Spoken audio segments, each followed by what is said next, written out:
Welcome back to What Arty Noobs with General Disturbance. This is an M44, the Tier 6 American SPG. It's located on the north spawn of Malinovka Encounter, and it's under the command of Mike 1963-1. Game started. Now, as you may know, the M44, armed with a 155mm howitzer, is capable of 550 alpha, and it's mounted in a swivel bracket on top of a Walker Bulldog chassis, the M41 chassis. So it's quite fast, but it's got a huge punch, and it's got a wicked reload time. Very fast indeed, 16.43 seconds. Well, surprisingly, Mike has actually chosen to aim downfield towards his own the spawn area that you'd normally go to, the bushes near the spawn area. It's a bit surprising because normally you'd be aiming downrange towards the enemy. Maybe he had something else to do at the moment, but he's now aiming at a G1R, but he's at the edge of his field of fire, and as a consequence he's getting reticule bloom every time he re-aims. And that round was not very accurate because of that. But somebody else was accurate. That was a Panther. He took that tank out. Now this is the place that you should be, and what he ought to do is center his arc at least so that the edge of the field of fire is right on the edge of the map, and that way he'll get accurate shots even when he re-aims. So he's still getting reticule bloom because he's adjusting the vehicle every time he moves the aim, because he's so close to the edge of the field.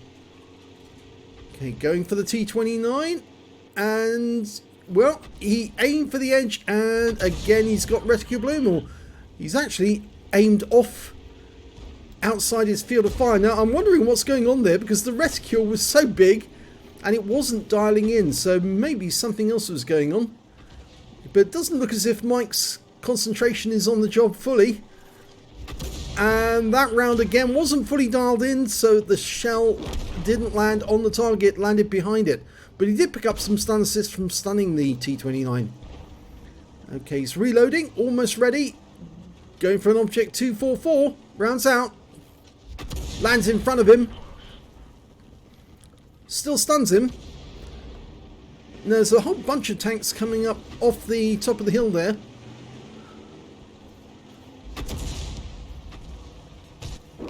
Oh, and one of them's gone. He's fired at the SU-100. He was anticipating him pulling back, but he didn't. And as a consequence, all he did was stun the SU-100. Well, there are two tanks up on the enemy, even after all this. And he fires around at the SU-100, and this time round it's fully dialed in, and he kills the SU-100. So that's his first kill. It looks like the enemy, though, has the top of the hill, but it cost them 3 tanks to get it. And we've lost sight of them because we haven't got any near the top of the hill. The M41 HMC saying, move back up the hill, when he's right actually. If nobody spots, then you can't get any shots on the target. But we do have some enemy tanks to the south, and Mike's dialing in. He fires around in. Unfortunately, it wasn't fully dialed in again, and he misses the target. So I can't stress highly enough that it does help if you dial in on a specific target, because if you don't dial in, the shell's not going to go anywhere near the target, and as a consequence you're not going to get any hits, you're not going to get damage, and you probably won't get any stun either. Trying to go snapshot doesn't work. In fact, we proved this to one particular Arty player, and he was firing snapshot all the time, but we advised him to let the aim dial in, and the next battle he played, he got fantastic results. And subsequent battles he sent to us, he's been getting more and more damage all the time. Well, Mike's fully dialed in here, or it appears that he's dialed in, but it's not a very tight reticule. And that shell landed on the ridgeline, the other side of the hill. Well, we sent guys up on top of the hill, and the enemy's vacated. They've gone down the other side. Probably because they lost so many tanks. They're now 4 tanks down. There's that Panzer IV-H. We're ready to shoot, but just a little too far away from that Panzer IV-H. And we can't shoot at him directly because the rock is in the way. But there's a target we can shoot at, and, well, two of them. T1 Heavy and a Churchill 7. We're letting it dial in. That's good. That's excellent. Ready to go? No, he's decided to go for the Churchill 7 instead. He's got a very big reticule though. For some reason, I think that something is causing his aim to be very wild or not very tight. I've gone to the overhead view. If I click that, that's a better view of what's actually going on. Obviously, Mike likes to actually see up close what's going on with his tanks. It's not everyone's favourite way of viewing the tanks, but he's got used to it that way. But he's not firing. And you'd think that he would be firing, but he's not. So, now he's fired. And yes, he's missed it because he aimed too far away from the target. Now, it looks like somebody fired an Arty round in there and just hit the Churchill 7 because the shell disappeared, the tracer disappeared without any explosion. There's the Churchill 7 again. Now, Mike can get a shot in here and should hit it. He does. 90 hit points. He was fully dialed in on that occasion and it worked. He's almost ready to go again. I think that Churchill 7 staying away from the rock is actually being detrimental to his health. Rounds out on him. No, there was an explosion there, so we didn't hit the target. And the Churchill 7's finally been spotted and he's headed south. So we can anticipate his track. And, oh, he's been tracked. That's nice. Okay, rounds out on him now. This should be a good hit. It is, and it kills him. So, second kill there for Mike.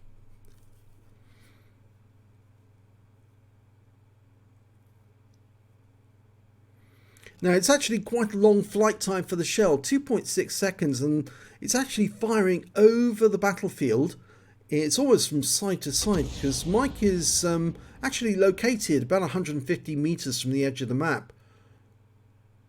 So he does have to anticipate or work out what the enemy tank's going to do. At least 2.6 seconds ahead of where it will be.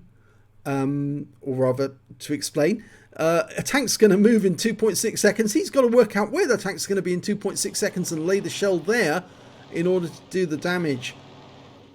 And in fact, actually, Arty players have to be almost mind readers to work out what's in the mind of the enemy and then put the shell accordingly in the right place. And, well, that T1 Heavy didn't last very long because two of our guys were sitting on the other side waiting for him to counter them.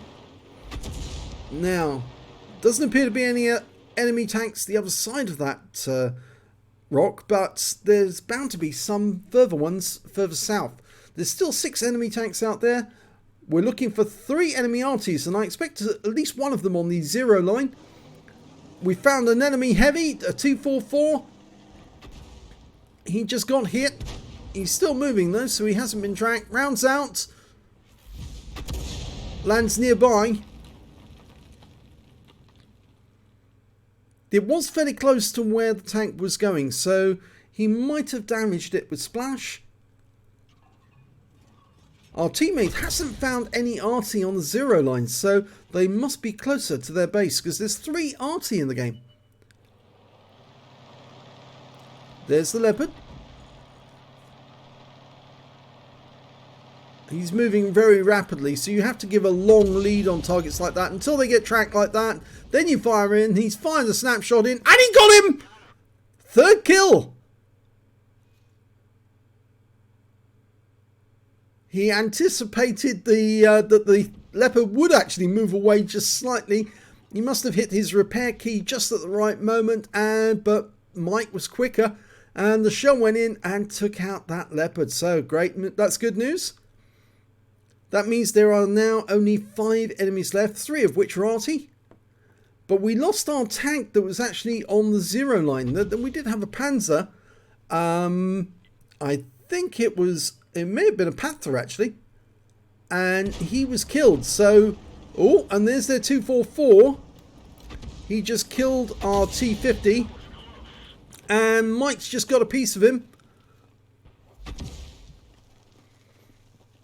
I should remind everyone, this is an encounter game, so the time to start the clock on the cap is around about now. Remember, it takes twice as long to cap in an encounter game. I know we want to kill all of the enemy, but what you want to do is you want to put pressure on the enemy. Well, we've got guys out searching for the enemy tanks and for the enemy Arty.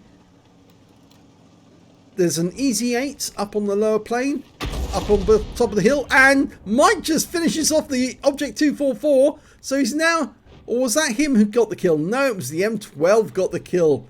Oh, that was a pity. Anyway, he's almost reloaded. And there's one of the Arty. It's the Lorraine 15550. Mike's dialing in. He's stationary to take a shot. Rounds out. Oh, and it hits the windmill. And the next round that comes in also hits the windmill. And the Lorraine now knows he's under Arty fire, so he will move. He won't sit where he is. If he does, then he's going to be very foolish. Rounds out. And that's a direct hit. And that was two, and that was the M41 killing the Lorraine. So there's only 3 enemies left now, 2 of which are Arty, and this Panzer IV-H. And he's about to hit. Oh, and the T-29 gets hit by the enemy Fifi, who's somewhere around. So we're aiming for the Panzer IV-H. Rounds are coming in from our guys. The M41 and the M12 are doing their best. Oh, and we just lost our Wolverine to their AMX-13F3. And that's bad news, because now it means there's only a medium tank, the Easy 8 and the R3 Artys against their Panzer IV-H and their 2 Artys. And we're now past the time at which one tank can cap out. So it's going to have to be more than one tank in the cap if they want to win. But if they do go into the cap, the enemy Arty is going to start lobbing shells in, trying to get a reset. But somebody needs to make a move. The M41 is heading up towards the Easy 8. Mike, on the other hand, is headed south towards the general direction where the Panzer IV-H was. And the M12, well, he's still sitting in the wood up in grid square A1, which is not good. So it doesn't look as if this team really wants to win. They've been doing their best to try and kill the enemy, but they haven't been thinking that this is an encounter game and you need to cap to force the enemy out. And a shell just went in there.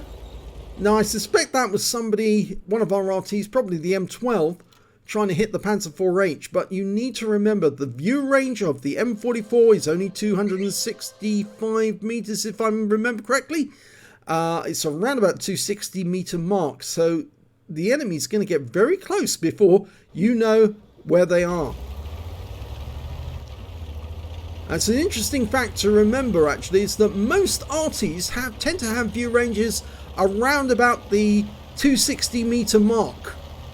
The only exceptions, of course, are the Fifi, who's got 390 meters, and the tier 10 Artys, which tend to have over 300 meters view range. And there's the Panzer IV-H. He's been seen. He's up in the north, on the north plain. And we don't know where the enemy Artys are, but they might have moved back into that southeast corner now that the Panther was killed in there. But they're running out of time to cap. And in fact, now they would need more than 2 to cap. They'd need 3 to cap. And the Panzer IV-H is now coming down the hill towards the M12. He's Arty hunting. We lost the M41. Oh, Panzer IV-H was killed by our M12, so he was aware of what was going on. The Easy 8 obviously gave him the spot.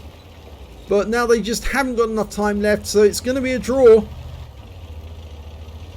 I don't think there's any chance that the enemy Arty are going to kill off all 3 of our remaining tanks at the end of this game. But this game could have been a win if they had taken note of the time and put somebody in the cap. But they didn't. 20 seconds left. Well, it looks like Mike's going to find someone. He has.